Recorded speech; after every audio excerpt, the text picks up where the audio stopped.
Oi, você tem alguns minutos para mim? A nossa convidada para o Minutos Corporativos de hoje foi eleita a executiva de TI do ano na categoria Mundo Híbrido e tem mais de 25 anos de experiência em tecnologia. Lilian Quintal Hoffmann é diretora executiva de Tecnologia e Operações da Beneficência Portuguesa de São Paulo.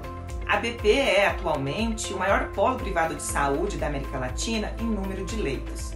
O papo é sobre desafios da TI e da telemedicina na pandemia.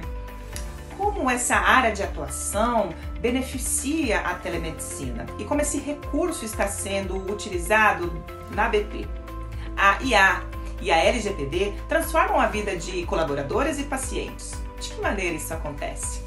E quais são as tendências tecnológicas para o setor da saúde apontadas pela nossa convidada para os próximos anos? Todas as respostas depois da vinheta, porque eu quero convidar você a curtir e compartilhar esse episódio agora. Claro, se você puder e quiser. E se você ainda não se inscreveu aqui no canal, faça isso agora. E aí você aproveita e aciona o sininho para você saber de todas as novidades e notificações aqui no canal. Então é isso. Depois da vinheta, fique conosco, porque o papo é bom.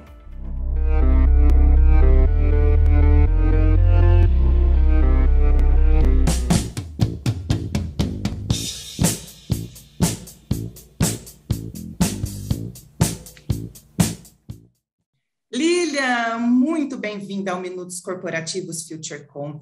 Há tempos a gente estava te esperando aqui, mas estava uma incompatibilidade de agenda, né? Principalmente porque vamos tratar de um assunto muitíssimo importante, que é saúde tão essencial. Então, assim, obrigada, bem-vinda e obrigada desde que tudo que você vai compartilhar conosco aqui no Minutos Corporativos.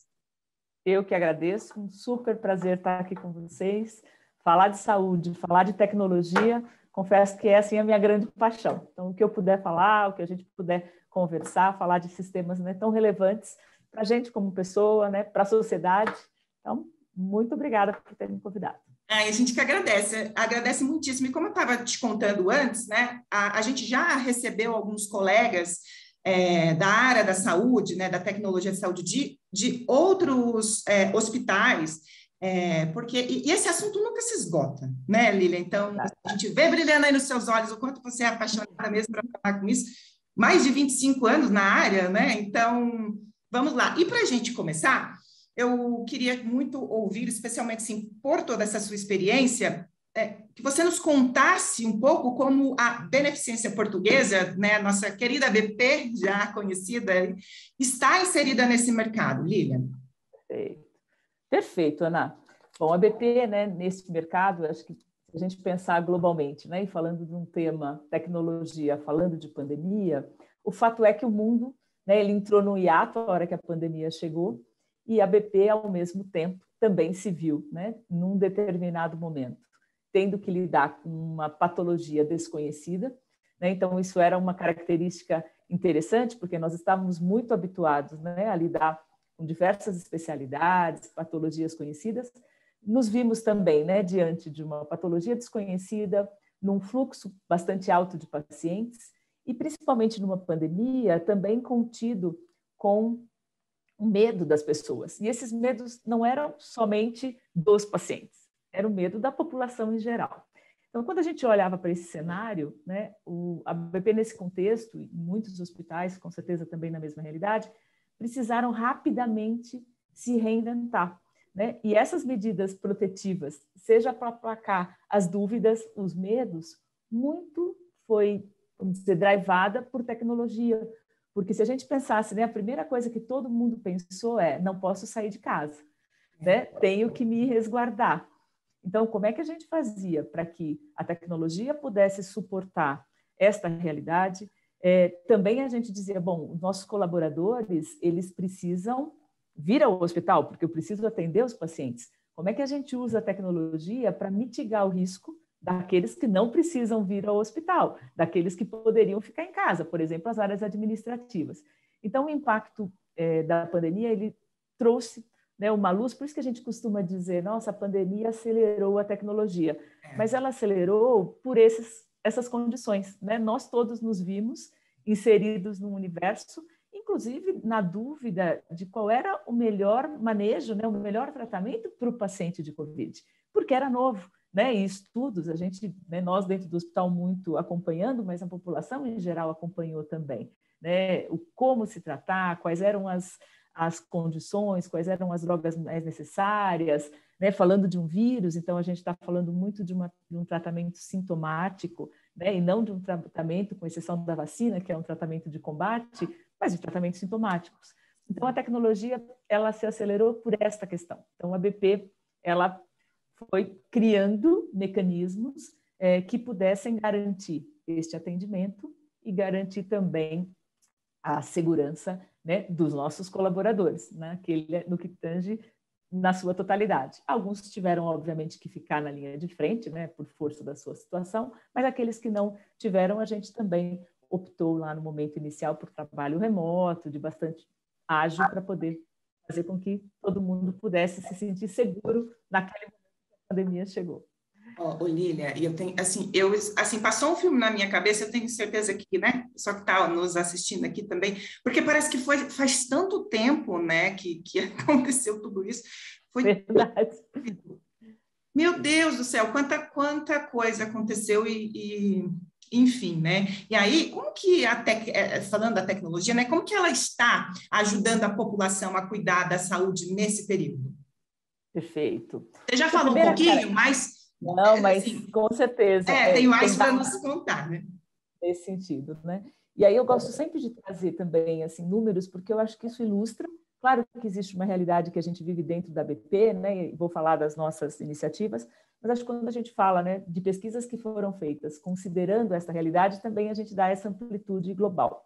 E aí eu gosto de citar uma pesquisa que o Gartner fez no finalzinho de 20, né, para 21, olhando para as instituições de saúde, perguntando, né, justamente no foco do envolvimento do cliente, como era, eles tiveram um foco voltado para a tecnologia, fizeram de modo global, mas pegaram os provedores de saúde, principalmente, e perguntando várias questões. E entre essas questões, por exemplo, eles perguntaram qual era o percentual, por exemplo, de aumento do uso de canais digitais, né? E os números chegaram em 89%. Uau. Então, é fato, né, que na saúde também houve uma adesão a canais digitais, e esses canais digitais, eles podem ser desde um processo, né, mais clássico de uma telemedicina, que foi implementada muitas vezes, no caso do Brasil, a super toque de caixa, porque nem do ponto de vista regulatório, né, nós tínhamos a possibilidade de fazer a telemedicina B2C, né, do negócio para o cliente, a gente até podia fazer telemedicina, mas B2B, né, um médico com outro médico, mas não com o paciente. Então, esse envolvimento de canal digital, ele veio, claro, a telemedicina é um fator, mas por todos os canais digitais. Então, a maneira como o paciente, por exemplo, que muitas vezes vinha presencialmente para agendar um exame, ele passou a dizer, não vou me expor duas vezes, né? Se eu preciso agendar um exame, mas eu posso agendar um exame por um canal digital, ele passou a querer este canal. Então, isso aconteceu, uma realidade dentro da BP, mas aconteceu mundialmente. Um outro número que eles também pesquisaram nessa pesquisa global foi a questão do autoatendimento, né? Então, qual é o percentual de crescimento do autoatendimento? E as cifras que eles encontraram está em torno de 84%.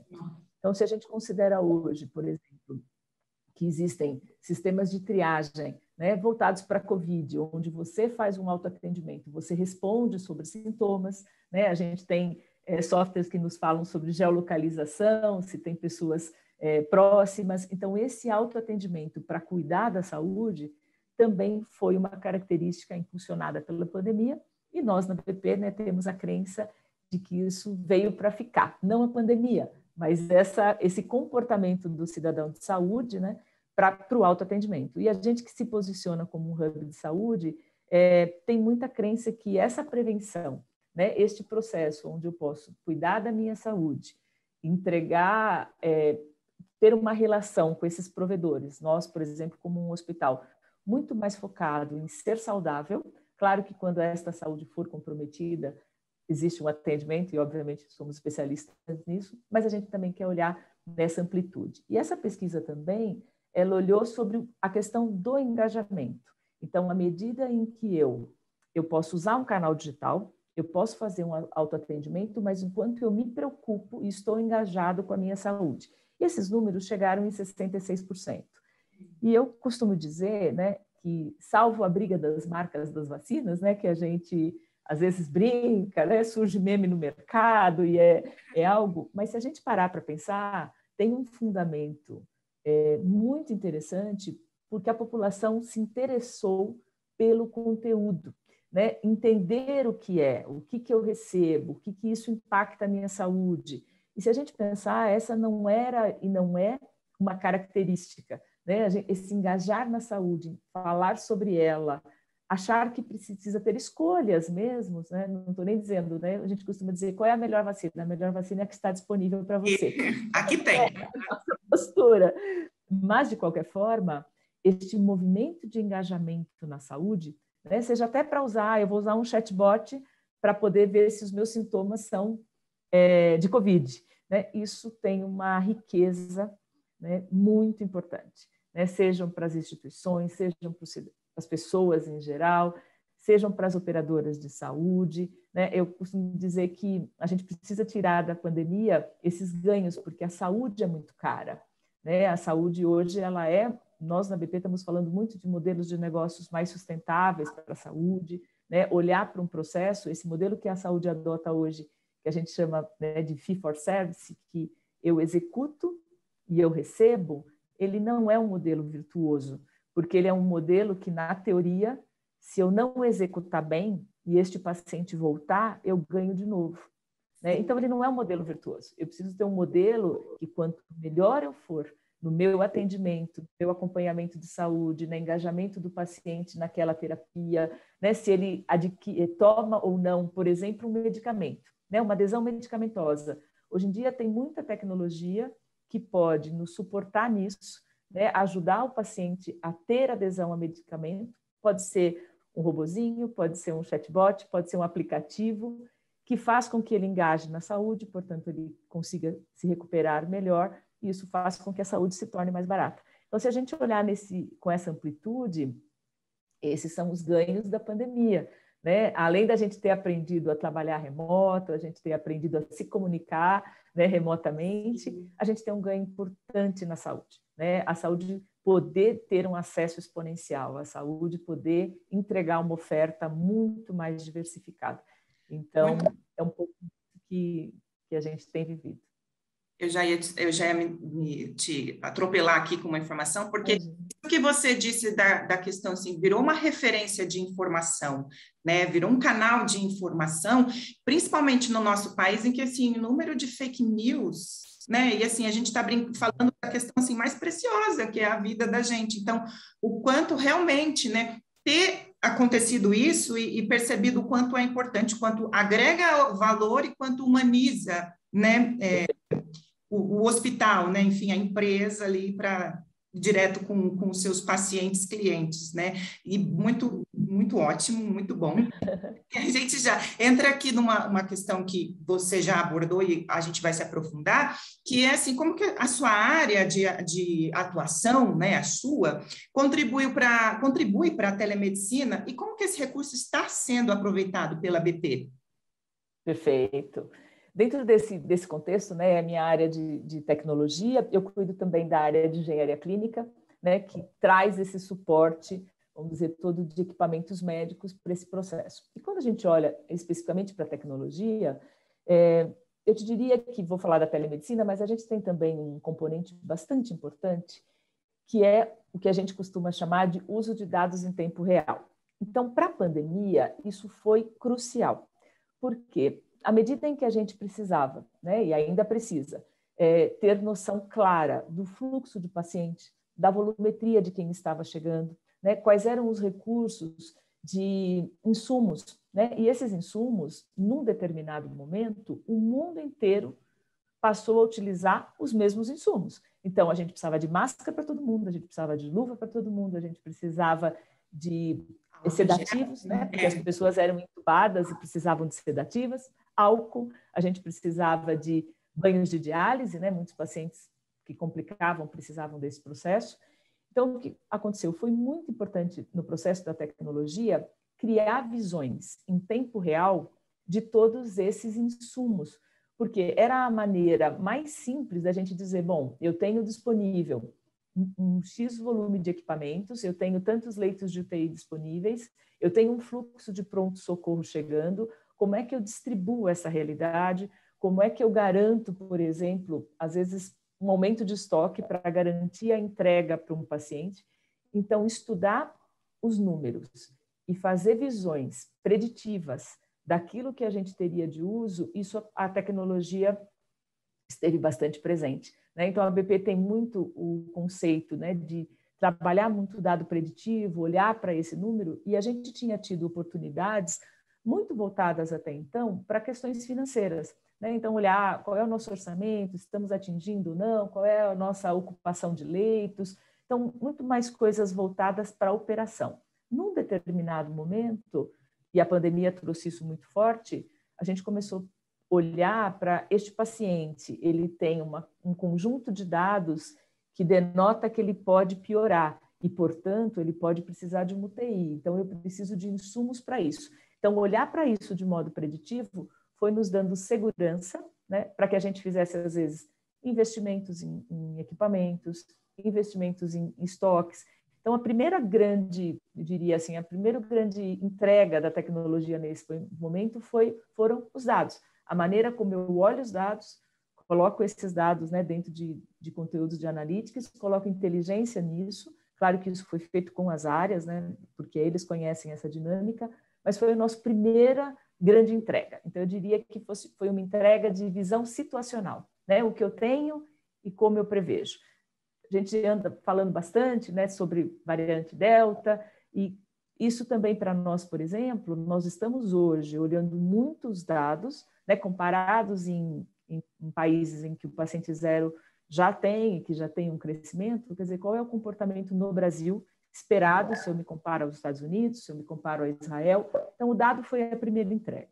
Quando a gente fala do dado, com certeza, a telemedicina, ela foi a segunda grande entrega, porque num determinado momento, como eu comentei já, os pacientes chegavam, mas os nossos colaboradores, eles também precisavam de atendimento, os nossos pacientes que vinham num centro diagnóstico também precisavam. Então, quando a gente olhou para este processo da telemedicina, a nossa primeira atividade foi com os colaboradores.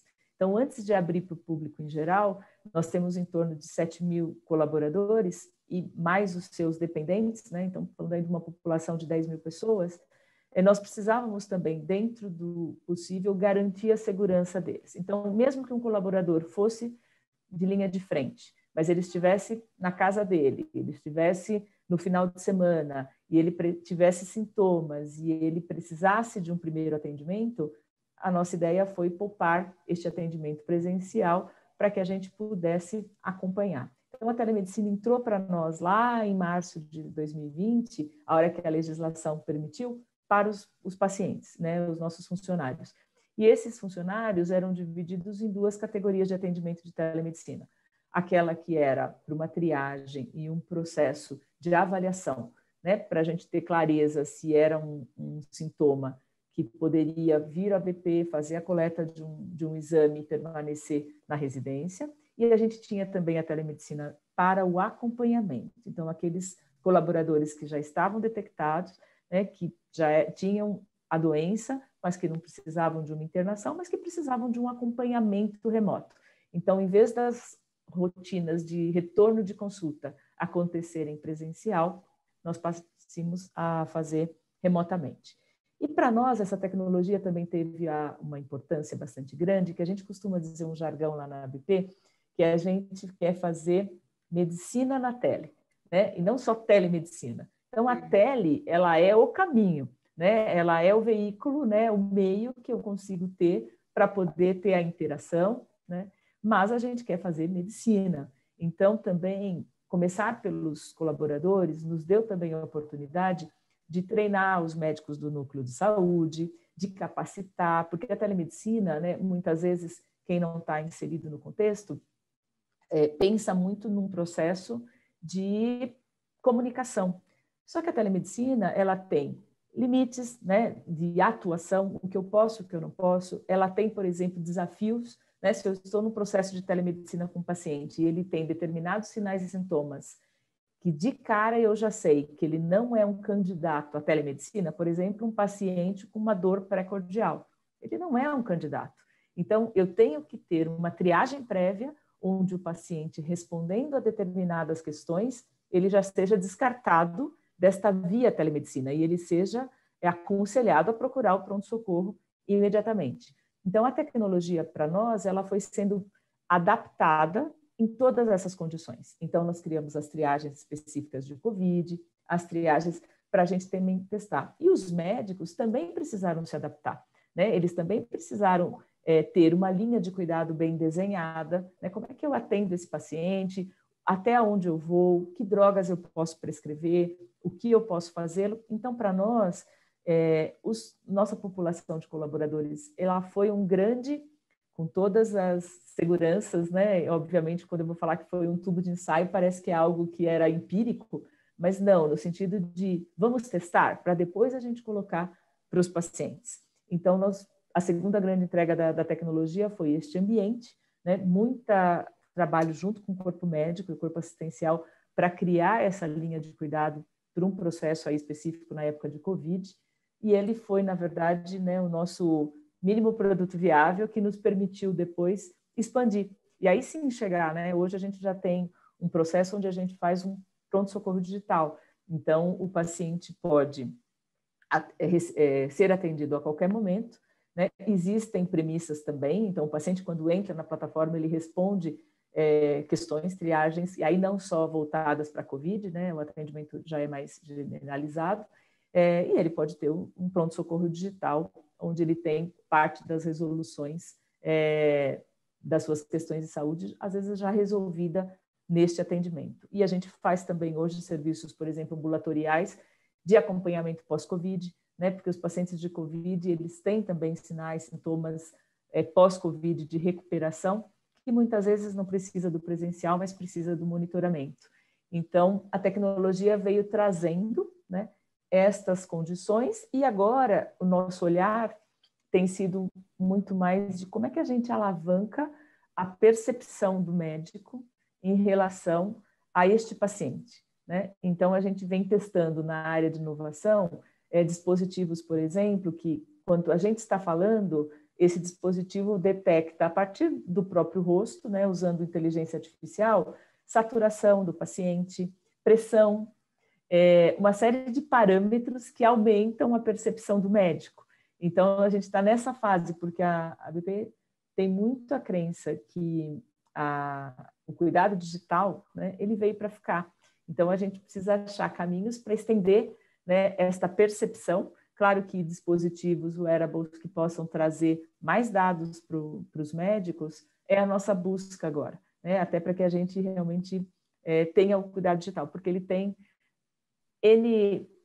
vantagens, né? Ele é mais barato que o presencial, ele é muito mais escalável, né? Ele não tem fronteiras, ele chega, né?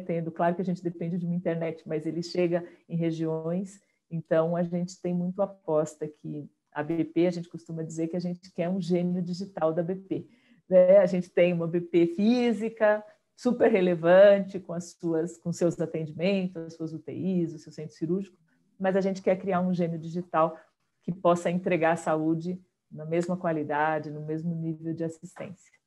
Nossa, maravilhoso, porque quando começou, né, quando foi aprovada a lei para a telemedicina, eu imagino o quanto, por mais simples que pareça, e não é, a gente, né, acabou de discutir, mas assim, o primeiro momento era os pacientes, né? E aí a gente está falando de pacientes de todas as idades, né? E de toda a maturidade digital. Então, talvez, com certeza, muita gente que achava que, assim, não, né? Eu não quero, não vai dar certo assim, mas sabendo que não era saudável ir até o hospital, nem permitido, né? Então, começando disso, até tudo isso que você está falando, né? De testar os colaboradores, começar com os colaboradores mesmo, porque é novo para todo mundo, né? Ainda tem muita coisa para desenvolver. E depois ter essa questão de sensibilidade, de entender que por mais que estejamos falando de tecnologia, a gente está falando de pessoas, né? E Exatamente. sua particularidade, cada um ali com as suas questões, não é fácil também, né? Assim, para entender e aplicar isso. Então, nossa, muito assim, muito obrigada, muito parabéns, né, por tudo isso, assim, e realmente não tem fronteiras e não veio para ir embora, veio. Você sabe, Ana, tem uma coisa curiosa que aconteceu, falando, por exemplo, a gente tinha também, né, e nessas horas que a gente percebe, às vezes como a gente tem, às vezes, uma preconcepção de uma realidade, e quando ela vem na prática, a gente diz, nossa, não era isso. Nós temos hoje na BP os associados, né? E os associados, eles são, na verdade, 3.500 pessoas que lá no passado, a gente costuma dizer que são os nossos donos, né?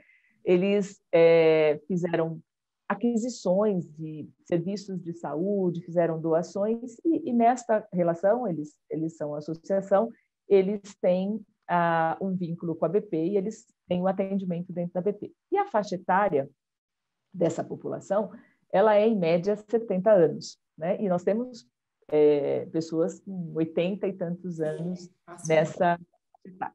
E a segunda população, depois dos colaboradores, foram os associados. E nós tínhamos muito medo, porque a gente dizia, poxa, né? Usar, quer queira, quer não, preciso entrar num link, né? Ele agendava a telemedicina, ele vai ter dificuldade. E foi muito surpreendente os resultados, porque além da adesão, né? E eles tiveram bastante adesão nesse processo, quando a gente faz uma pesquisa de satisfação qualitativa, né? Seja do atendimento do médico, seja da própria conexão, da plataforma, né? E a gente faz para os dois lados, para o paciente e o próprio profissional médico também. E a gente teve depoimentos assim super interessantes, né? E eles dizendo assim, olha, eu me senti muito bem atendido, porque o médico olhou para mim o tempo todo, ele conversou comigo. Aí a gente dizia, nossa, tão básico, mas é fato que às vezes num consultório o médico está atendendo, ele termina, ele vem para o computador, ele fica digitando e o paciente se sente não tem aquela relação olho no olho. Aquilo que a gente imaginava, a tecnologia tira o olho no olho, eles fizeram o inverso. Eles nos disseram, assim, claramente em algumas respostas de qualidade, de que eles se sentiram muito mais...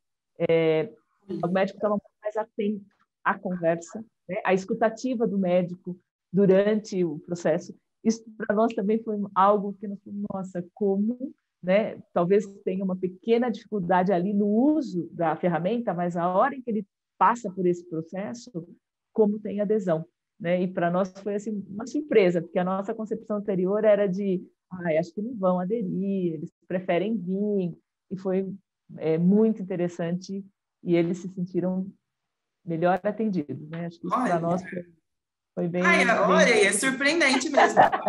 Super interessante. A casa também imaginou que fosse isso, né? Porque, viu, eu estava dizendo justamente o contrário, e que maravilhoso, incrível mesmo. Muito bom. Olília, recentemente você foi escolhida executiva de TI do ano na categoria Mundo Híbrido, com um caso bem interessante que é Digital Care Delivery. Começando pela telemedicina. Primeiramente, muitos parabéns, que maravilhoso, né? Sua contribuição e receber tudo isso. Então, eu sempre falo assim, quando é mulher, né? Tão incrível, então, adoro. E você pode nos contar quais desafios, aprendizados e resultados sobre essa experiência na BP? Perfeito, posso sim. E é isso mesmo, né? Eu falo que é claro que eu tive assim o prazer e orgulho de buscar, né, o prêmio, mas tenho assim uma equipe enorme, né, junto comigo e tem muitas mulheres nessa equipe também, né? Porque ainda é tecnologia com mulher, ainda a gente precisa trabalhar muito, incentivar muito as meninas, porque mulher tem que estar onde ela quiser. E a tecnologia é bacana pra caramba. Então, a gente tem que atrair as meninas para esse processo. E esse prêmio, na verdade, nós fizemos a inscrição, né, do nosso case, justamente do pronto-socorro digital, porque a entrega do cuidado digital, né, e aí esse conceito do gênio digital, está sendo muito latente para a BP.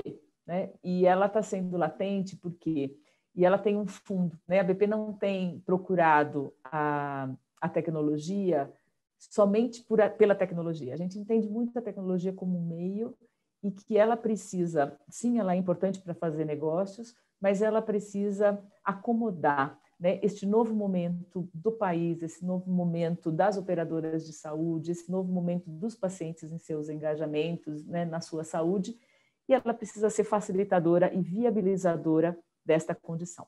Então, a gente vem na BP buscando, né, a entrega deste cuidado digital. É claro que a telemedicina ela é o primeiro passo, então é um primeiro momento em que você entrega um cuidado onde esse paciente pode ter um atendimento.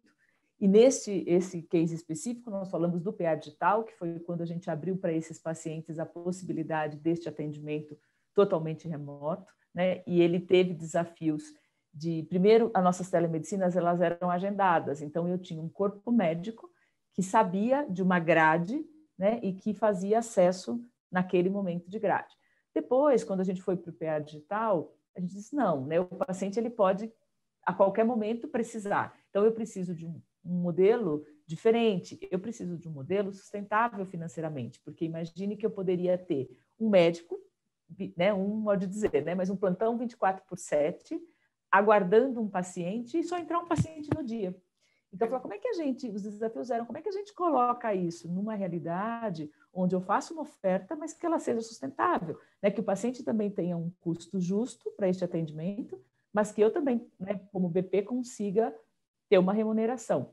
Então, isso foi feito uma parceria com as equipes de pronto-socorro, que para nós também era algo importante, porque o perfil do médico que atende um pronto-socorro digital, ele é diferente de um perfil de um médico que atende um ambulatório digital, né? O ambulatório, muitas vezes digital, ele está setado numa história, é um retorno, eu conheço o paciente, eu já avalio os exames, eu vou fazer, é que nem quando a gente vai numa consulta presencial. O pronto-socorro é a surpresa, né? O pronto-socorro a gente nunca sabe o que vai chegar. Então, o perfil de profissional, ele é diferente. Então, nós teve um desafio bastante grande de como é que a gente une as equipes, né? E torna, por isso que a gente chama de mundo híbrido, porque as pessoas precisam estar num processo híbrido, né? Ora, este médico está atendendo um paciente ali local, ora, este médico está atendendo um paciente digital. Então, né, para um meio digital. Então, nesse processo, tudo que a gente pensava, nós estamos pensando, como é que a gente torna híbrido? O espaço, né? É um desafio, porque o médico que está dentro de um processo de atendimento digital, o paciente pode, por exemplo, dizer, doutor, eu tenho um exame, compartilhe comigo. Eu não posso abrir uma telinha, que nem a gente falando, né, num aplicativo de conferência, nós podemos ter uma telinha e nossos rostinhos, um é pequenininho, outro é maior, se a gente colocar 10 pessoas aqui, ficam os rostinhos pequenininhos. Mas eu não posso, durante uma telemedicina, ter um médico olhando um exame pequenininho porque a tela do computador foi dividida, né? O triplicou 3, a carinha do médico, a carinha do paciente e o examezinho pequeno. Uhum. Então, nós tivemos também desafios de infraestrutura. Quer dizer, como é a infraestrutura adequada para fazer telemedicina? Então, as salas, elas foram adaptadas para ter os 2 monitores, né, para que o médico, quando ele senta para um processo de PA digital, ele dê a experiência para o paciente na mesma relevância, por isso o termo gêmeo, né? O paciente tem que ter uma experiência tal e qual na mesma relevância. Então, se ele tira lá da sacolinha uma imagem e o médico colocava, né, vamos dizer que ela não fosse digital, fosse um filme mesmo, né, um raio-x, um filme, e colocasse lá no negatoscópio, o médico tem que ter essa mesma visão quando ele está num processo digital. Então, houve um desafio de adaptar. E muitas pessoas nos perguntavam assim, poxa, mas por que o médico, né, se é telemedicina, não pode fazer da casa dele? Porque eu não daria essa mesma experiência. A gente quer fazer medicina, né? A tele é o caminho. Então, o consultório precisa ter a condição adequada. É claro que uma emergência, numa orientação de uma teleconsulta, pode acontecer de uma outra forma? Pode, mas não um atendimento de um pronto-socorro digital. Então, houve um desafio de estruturar, de treinar essas equipes, né? A plataforma de ser adaptada para permitir, por exemplo, uma coisa simples, que era link de pagamento.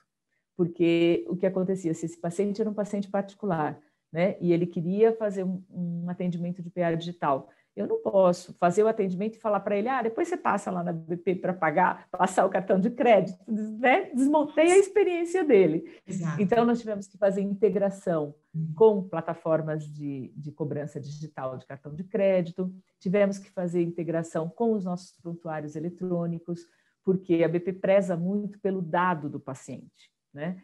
Seja pelas questões legais de LGPD, privacidade, mas também pela jornada do paciente na saúde. Então, eu não posso correr o risco do paciente ter um processo de internação com a gente, aí ele faz um atendimento de PA digital, aí ele volta no ambulatório e o médico não sabe que lá justamente ele teve um atendimento de PA digital onde ele teve uma história que vai comprometer totalmente o processo de sequenciamento de atendimento.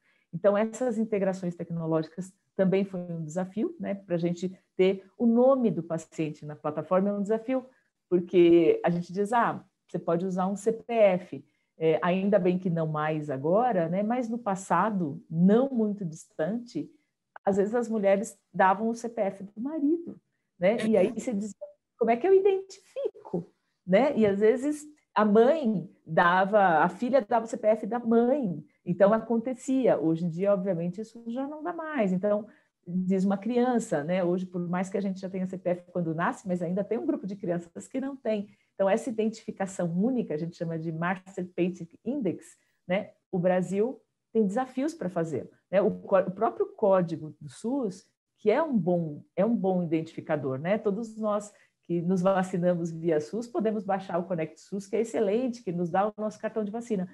Mas, por exemplo, eu tenho 2 códigos SUS, porque um belo dia eu devo ter sido atendido em algum lugar e criaram, e eu tenho um segundo, né? E aí o que acontece? Então, a gente ainda tem desafios nesse sentido também. Então, esse projeto, ele foi desafiador para nós, primeiro porque ele foi feito num curto espaço de tempo e ele tinha todas essas vertentes, né? A vertente física, sala, a vertente treinamento, a vertente tecnologia, a vertente pagamento, a vertente integração.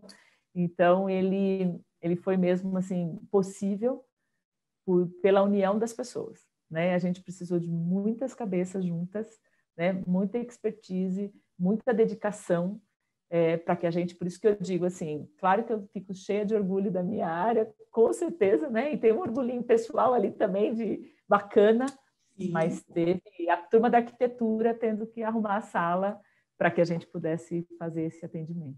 Então, parabéns para todo mundo. Obrigada. Que inspirador e que bonito tudo isso. Muito, muito bem. Então, merecido mesmo, viu, Lilian? Obrigada, Ana. A TI na BP conseguiu melhorar os resultados para o paciente e a adesão clínica do corpo clínico? Legal, acho que quais recursos inovadores foram implantados, Lilian? Legal. Esse é um tema, assim, bem apaixonante, né? E aí, talvez, para eu materializar, acho que vale contar um caso, porque daí fica mais materializado, né? Então, o que acontece, por exemplo, a gente tem muito ainda para fazer, mas a gente acredita muito no uso do dado para a situação, né? E para que a gente possa apoiar a decisão dos profissionais do corpo clínico. E em todos os processos, diz, poxa, se eu puder ter a condição situacional de um paciente para que eu apoie um corpo clínico numa melhor tomada de decisão, esse é um papel da tecnologia. E aí um caso que a gente implementou que foi bem interessante, hoje dentro das UTIs no Brasil, quando um paciente desenvolve sepse, né, então ele tem uma infecção generalizada, hoje a taxa de mortalidade é 52%.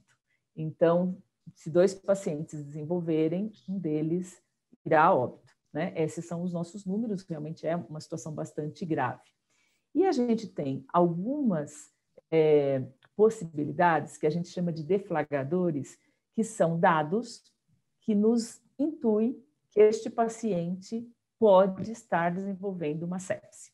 E esses dados, esses deflagradores, eles não são isolados. Então, não adianta eu dizer assim, o paciente está com febre. Ele é mas é ele e mais algumas correlações que me permitem que eu possa ter ideia de que ele está com febre. E isso depende muito de tecnologia, porque eu preciso cruzar, por exemplo, um exame de laboratório, né? Então, o paciente, hoje no nosso caso na BP, a gente tem uma integração, o médico faz a sua prescrição, pede, por exemplo, um exame para o paciente. O nosso parceiro, né, de exames é o Fleury, ele processa esse exame e o sistema integra para dentro do nosso prontuário. Quando a gente fala de sepsis, a gente precisa ligar o lactato, que é um dos exames, a gente precisa olhar a temperatura, a gente precisa olhar o batimento cardíaco. Só que a temperatura, o batimento cardíaco, a pressão, eles estão lá no monitor cardíaco. Então, o que nós fizemos? Tudo isso foi integrado para o prontuário. Então, o laboratório, o monitor cardíaco, todos esses parâmetros integrados. Com isso, o sistema pôde fazer uma inteligência e detectar antes que alguém olhasse, porque eu não dependo de alguém chegar, abrir o prontuário e falar, o lactato do paciente está alterado, olha, ele está com febre, aumentou a frequência cardíaca. E tem outro lá, são 20 e tantos parâmetros, né? Isso faz uma demora. E a septicemia, para você poder combater, a partir do momento em que você tem sinais deflagradores, você tem 1 hora para dar o antibiótico. Se você age neste período, você diminui muito a taxa de mortalidade. Então, o que nós fizemos? Um sistema que integrou todos esses dados e que dispara o alerta. Você fala, tem casos em que ele dispara e este alerta é um falso positivo? Tem. Só que aí o profissional recebe o alerta, ele vai, ele analisa e pode ser que ele diga, este alerta não é real, e aí ele justifica. Se ele disser o alerta é real, o sistema já emite para a farmácia o pedido urgente do antibiótico. A gente tem lá um telefone vermelho mesmo, né, onde, na verdade, o pessoal corre, né, para fazer essa administração no tempo recorde. Com isso, a gente conseguiu chegar numa taxa de mortalidade de 22%. Claro que a nossa desejo, né, mas como é uma patologia muito grave, é diminuir, mas sai de um patamar de 52 para um patamar de 22. Né? A tendência de uma septicemia de chegar a 0 é quase impossível, mas a gente quer trabalhar cada vez mais em tecnologias que nos garanta perceber essas condições clínicas do paciente deteriorando e que possa trazer para o profissional médico, para a equipe assistencial, um novo modelo de uma atuação mais preditiva. E a gente costuma dizer, o pessoal às vezes me pergunta assim, você acha que a tecnologia vai substituir o médico? Né? E aí tem o jargão de mercado, todo mundo fala, os médicos que não usam tecnologia serão substituídos por um outro médico que usa tecnologia. Né? Então, a gente não tem a crença da substituição, mas a gente tem a crença do humano aumentado. Né? Então, você ter tecnologia que te reporte uma situação com dados e te garanta uma tomada de decisão modificada, essa é uma busca. A gente tem muito que construir ainda na BP, né? Existe um trabalho nesse sentido, mas esse é um exemplo assim, que funciona. Né? Coloca a tecnologia, coloca uma atuação para o humano ter mais facilitado, que a gente consegue ter melhores resultados de saúde. Maravilhoso, muito bom. Obrigada por isso. E aí a gente vai falar de inteligência artificial na medicina. Então, como que a BP está trabalhando essas inovações, né, da inteligência artificial e quais benefícios já são visíveis hoje em relação a essa tecnologia? Legal. A IA, para mim, também é um outro campo que assim, eu adoro. Eu imaginei. Bem apaixonante. Bem apaixonante.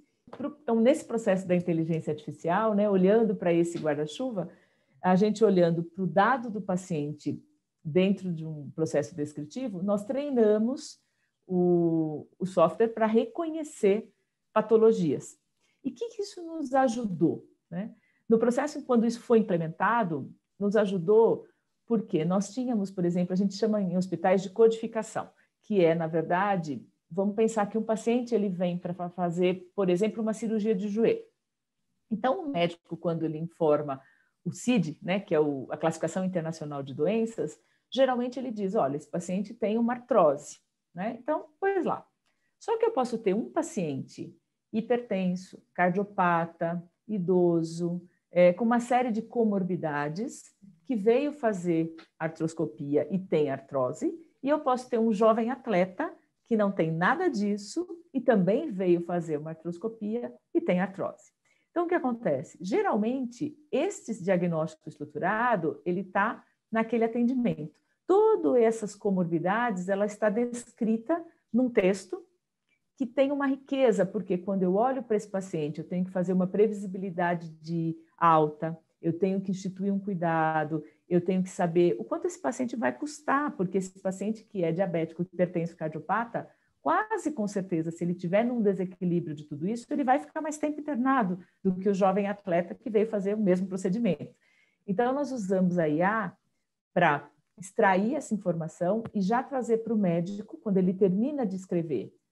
Olha, a IA acha que esse paciente tem isto, confirma para mim? E aí o médico pode confirmar ou dizer não é, descarta, porque a IA, ela, no nosso caso, ela está com uma acurácia de 96%. Então, eu tenho 4% que pode ser um falso positivo. Ele entendeu, porque no linguajar não está bem treinado, a gente usa tudo que deu negativo, o médico disse não é, para retreinar essa inteligência para ela se tornar cada vez melhor nesse processo. Isso tem nos ajudado a criar dados mais fidedignos, dados mais robustos para o nosso uso, né? Esse é um exemplo. A gente fez um outro projeto de inteligência artificial que agora está num processo de expansão, né? Porque a IA tem uma característica que você precisa de muito dado e você precisa de muito teste, né? Você precisa ir nos modelos trazendo informação para que esse modelo vá aprendendo com ele. Então, nós fizemos um projeto, por exemplo, para identificar, dentro de exames de ressonância específicos de mulheres que tinham endometriose, se aquele exame tinha ou não endometriose. E por que nós fizemos esse projeto com IA?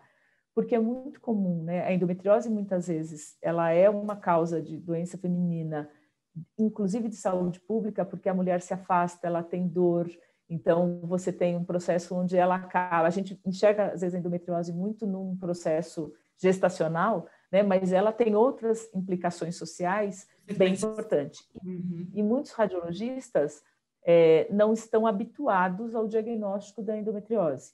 E o que acontece? Às vezes passa-se despercebido, e quanto mais cedo ela é identificada, as condições de tratamento são melhores. Então, nós fizemos uma IA, um projeto de um MVP, que olha para as imagens e detecta sim ou não. E isso simplesmente leva para uma fila para radiologistas separados. Então, diz, olha, esse aqui provavelmente olhe com mais atenção, mesmo que você tenha achado que não.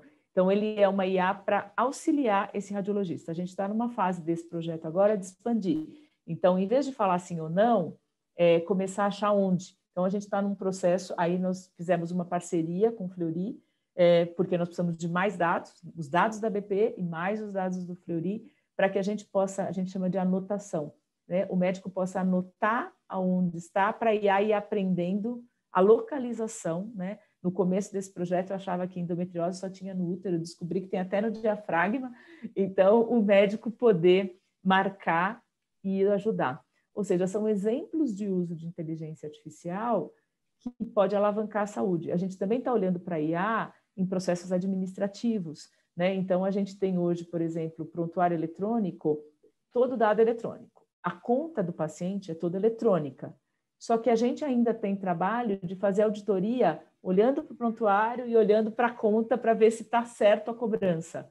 Uma IA pode cruzar, né? A gente está bem no início, nem começou, mas está indo para um processo desse, ou seja, a potencialidade do uso para melhorar o diagnóstico é muito, muito grande, mas também os processos administrativos podem ser bastante beneficiados. Não, muito bonito. É bonito, né, ver tudo isso e esses entendimentos de consequência. Eu também não sabia que podia dar no diafragma. Fiquei assustada. Assim, assustada não, fiquei surpresa. Acho que quem está em casa também, né? Então, imagina Eu também. Quantas informações, né, quantas consequências dessas informações são tão importantes para a saúde da gente. Ô, Lília, agora eu vou fazer duas perguntas aqui para você de uma vez só, né, que são as seguintes, né? A gente estava falando de IA e eu vou para a Lei Geral de Proteção de Dados, assim, ela está em vigor e sua área está adaptando sistemas para tratar os dados e informações dos clientes. Isso tem provocado muitas mudanças no seu setor, e assim, como é que é a questão do consentimento do paciente em compartilhar suas informações clínicas e pessoais? Ficou mais complexo agora? LGPD, eu costumo dizer assim de cara, eu sou fã da LGPD, né? Por mais que ela esteja, sim, trazendo, né? Vou falar um pouquinho dos desafios para as instituições de saúde e para o mercado, né, em geral, mas ela tem um fundamento assim muito, muito relevante, né? Que proteger os dados pessoais e proteger os dados sensíveis, né? Que são os de saúde, né? E outros, ele é muito importante para o cidadão. Né? A gente hoje vive uma realidade, né? Se a gente olha para os cybercriminosos, né? Para tudo que acontece, ela é uma proteção tal qual a gente colocar a chave na porta das nossas casas. Né? Então, a LGPD ela vem com uma proposta muito interessante, né? De criar metodologias e conceitos que garantam a privacidade, que muitas vezes a gente acaba distorcendo, né, e dizendo, agora, sei lá, já ouvi coisas do tipo, não vamos nem poder mais fazer pesquisa em saúde. Não é bem assim. Se a gente olha, por exemplo, para este processo onde eu tenho que pedir ao paciente, né, se eu posso, por exemplo, usar, porque eu vou compartilhar com um terceiro um dado dele, a tecnologia é envolvida, porque nessa hora você precisa não só fazer a pergunta, né, mandar o link para ele, mas muito mais do que isso. O titular, dentro da LGPD, ele tem o direito de revogar esta condição. Então, precisa ter muita clareza e muito sistema envolvido para que a gente possa perguntar se pode, né? Podemos usar um termo, por exemplo, de fazer uma pesquisa de satisfação. Ele me disse sim hoje. Então, eu mando a pesquisa para ele, ótimo. Mas ele tem que ter o direito, e ele tem que ter uma plataforma que ele me diga não amanhã, se ele quiser, e a partir dali, eu também tenho que ter um mecanismo que não dispare, né, a pesquisa eletronicamente. Então, sim, a BP tem feito bastante investimento em sistemas, né, para justamente permitir estes mecanismos. E se a gente olha para a LGPD, ela tem, além da privacidade do dado, né, ela traz arcabouços, por exemplo, de tecnologia que são importantíssimos para a privacidade, porque se eu tiver um processo de um dano, né, onde este dado é vazado, então processos de não só eletrônicos técnicos, mas também culturais. Né? Então, um exemplo típico, não dá para ter pendrive, né? Porque pendrive é uma entrada, então a USB precisa ser fechada. Você muda um pouco a cultura, porque as empresas trabalhavam e usavam. Né? Você precisa, não dá para ter login genérico, né? Porque a LGPD diz, você vai ter que falar a rastreabilidade quem acessou o quê. Então, coisas que a gente já tinha de boas práticas se manteve, mas nós também precisamos ter uma plataforma que controla todos os consentimentos adicionais, porque nós antes não tínhamos, então a gente fez aquisição, fizemos aquisição também de situações mais técnicas para garantir mais blindagem, vamos dizer assim, deste dado. Então, sim, né, existem investimentos, mas ele tem por contrapartida um benefício bastante interessante. E a gente acredita também que a adesão à LGPD, ela também vai dar para o cliente uma percepção de marca, né, de mercado. Então, imagine se alguém nos dissesse que a gente vai abrir uma conta num banco inseguro. Né? A gente não abriria. Então, a saúde, a confidencialidade, a integridade e a disponibilidade do dado, a saúde começa a ter essa realidade, porque a saúde sempre teve muito a questão da disponibilidade. Então, a gente ouvia coisas do tipo, mas o doutor deu a senha para o outro porque precisava prescrever, porque, na verdade, se não prescrevesse, ia ter um problema. Ou seja, a gente mesmo, né, pegava lá a senha do exame e mandava a senha pessoal para o nosso médico para ele abrir lá o exame que a gente fez no ambulatório para olhar. A hora em que a LGPD vem, ela coloca no mesmo nível a confidencialidade, a integridade, a disponibilidade, que nem a gente trata nossos dados bancários. A gente não dá a senha para o colega só porque, quem sabe, eu vou precisar de dinheiro, alguém saca para mim. Né? E com saúde a gente faz isso. Então, acho que com a LGPD ela veio modificar a cultura. É claro que existem sanções, né? Elas também são situações em que, né, ninguém quer ter uma sanção, né, seja ela de imagem, seja ela financeira, né, por descumprir uma lei. Então, ela tem essa força, né, e isso, às vezes, infelizmente, é necessário para mudar cultura, para mudar investimento. Então, eu vejo de modo bastante positivo, mas sim, ele traz, né, a gente está trabalhando a LGPD num projeto já há 1 ano e meio, né, muito já foi ajustado, a gente já tem uma adesão, mas muito ainda está se fazendo, principalmente na questão cultural. Então, fizemos vários treinamentos, né, via EAD, 100% dos colaboradores, porque muitas vezes não é a tecnologia que consegue barrar, né? A gente teve um caso antigo aí que o mercado inteiro falou quando uma pessoa fotografou a imagem, né, da esposa de um ex-presidente, né? O que acontece? Foi para o mercado, né, e é um vazamento de dados. Aí você diz, o hospital que foi atingido nessa época, o que eles poderiam ter feito? Só cultural, porque, na verdade, tecnicamente, um celular na mão todo mundo tem, né? E tirar foto de um notório, de um exame de um notório, se a cultura não mudar, continua acontecendo. Mas eu sou super a favor e acho que isso vai fazer com que os nossos dados, que são tão valiosos, né, da gente como cidadão, possa ser protegido. Muito bem. Lilian, eu vou aproveitar para dar um recado para quem está em casa, porque esse assunto, né, a Lei Geral de Proteção de Dados, a gente já trouxe 2 especialistas aqui no Minutos Corporativos. Então, você assistindo, depois que terminar de assistir aqui a nossa entrevista com a Lilian, você pode procurar aqui no canal do YouTube mesmo, é uma entrevista com o Vitor Sena, que é CEO da Gerdau, falou muito sobre isso, e também com a Miriam Wimmer, que ela é da Agência Nacional de Lei de Proteção de Dados. Então, são, assim, para poder implementar tudo isso, né, e a gente pega vários ganchos junto aqui com a saúde, junto com a Lilian, que deu essas informações maravilhosas. Muito obrigada, Lilian. Bom. E aí, olha só, enquanto tendência, Lilian, tendência tecnológica ou de inovação para o setor de saúde, quais você destacaria para os próximos anos? Olha, eu destacaria, sem dúvida nenhuma, né, todo o guarda-chuva de IA. Então, a IA realmente ela tem que revolucionar o mercado de saúde, né? A gente precisa usar os dados que a gente vem coletando há muito tempo, né? E seja um dado digital de uma imagem médica, seja um dado mesmo de um prontuário. Então, acho que a IA é uma grande tecnologia que a gente vai usar muito nos próximos anos. Com certeza, a IoT, né? A saúde tem muito que monitorar, muito que poder criar a internet das coisas, onde a gente possa dar a mesma experiência de um paciente monitorado na sua casa, na maneira como ele trabalha, e a gente poder ter a percepção de saúde, né, em qualquer lugar, em qualquer hora. Então, acho que eu tive muito. A realidade aumentada, né, ela é algo que ela tem N oportunidades, seja na experiência do paciente para vivenciar anteriormente algo que vai acontecer, mas tem muito no campo de treinamento, né? Nós fizemos lá na BP um MVP, por exemplo, de um treinamento com realidade virtual aumentada, usando um protótipo de uma cirurgia de carótida. E os médicos nos depoimentos diziam, olha, super real, tal qual quando eu estou com o modelo. Então, a realidade aumentada, ela tem, né? Se a gente pensar no mundo médico, os médicos hoje, eles adquirem experiência, né? Porque eles estudam, né? Eles observam um cirurgião operando por muito tempo, né? Ou seja, o tempo de exposição a um procedimento é o que dá claro que além da competência, né, pessoal, mas é o que dá a expertise, né? Eu observo.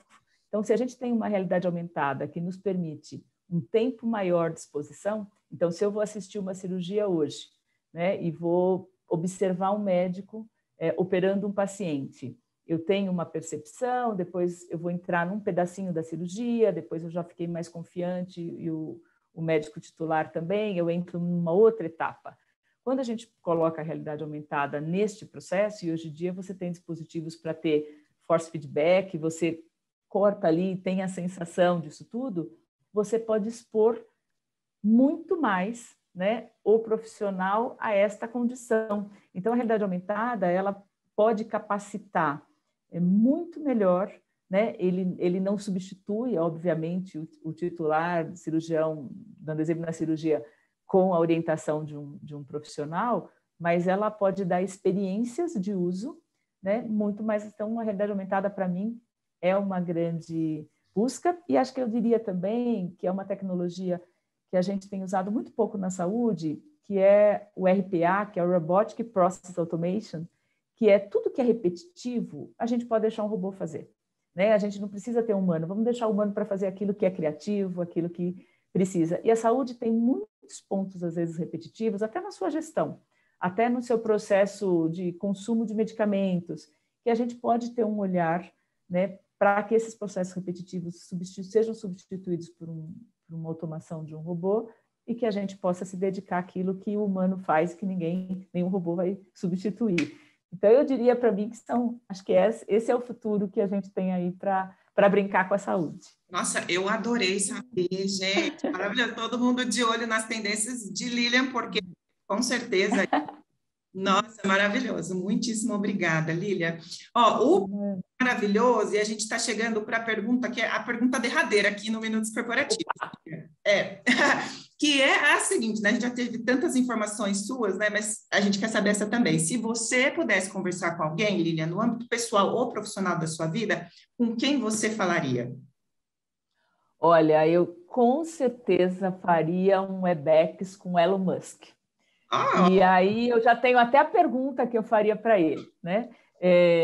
Eu acho que com tudo que a gente vê, essa cabeça inovadora, né? Trazendo carros autônomos, levando explorando Marte, né? Tudo que ele traz, e ele tem uma cabeça bastante, né? Ele fala de IA com reticências, né? De uso, porque a gente sabe que por trás da IA tem quem constrói a IA, então se ela mal utilizada, ela pode ser muito maléfica, mas eu adoraria fazer um Webex com ele, perguntar para ele que dica ele me daria para a saúde, né? Porque acho que ele é uma mente tão visionária, e aí eu gostaria muito de saber o que ele faria se ele estivesse sentado numa cadeira olhando para a saúde, né? Qual é aquela ideia, né, que ele, da equipe dele, tem, que a gente olha, né, e admira tanto, né? Então, eu diria que, para mim, é uma das pessoas mais inovadoras, então eu queria ligar para ele. Olha aí, fica a dica, então. Esse bate-papo é possível, Lília, porque, assim, muita gente que vem fala, assim, de pessoas que gostariam de falar e que, infelizmente, não. Então, assim, Elon, look up. Yes, I'm here. Fica a dica aqui, vamos conversar com Lília, vai ser maravilhoso. Que bom saber disso, obrigada por compartilhar. Eu acredito, assim, que como o Elon, você vem também transformando, né, a equipe, né, a empresa, as pessoas, as mulheres que você se relacionam, as demais também, né, vem transformando a vida e o mundo de alguma maneira. Lília, continua, muitíssimo obrigada por todas essas informações muito ricas, riquíssimas, né, então obrigada por estar aqui e dividir isso com a gente, muito mais sucesso para você e que você continue com essa paixão toda, sabe, assim, poder com certeza fazer seu trabalho e todas as vezes que você dissemina essas informações que elas vão, né? Então, muito obrigada mesmo e bem-vinda sempre ao FutureCon. Super obrigada FutureCon pela relevância que ele vem tendo no mercado, trazendo informação, olhando para o futuro, e eu estou sempre à disposição. E meninas, venham para a tecnologia, que é uma delícia. Maravilhosa, meninas, venham, exatamente. E assim, o FutureCon, né, vem assim, com certeza, tendo essa relevância, principalmente porque a gente recebe pessoas profissionais, líderes como você. Então, assim, obrigada mais uma vez e sempre, tá? Você que está nos assistindo, muito obrigada, esteve até aqui.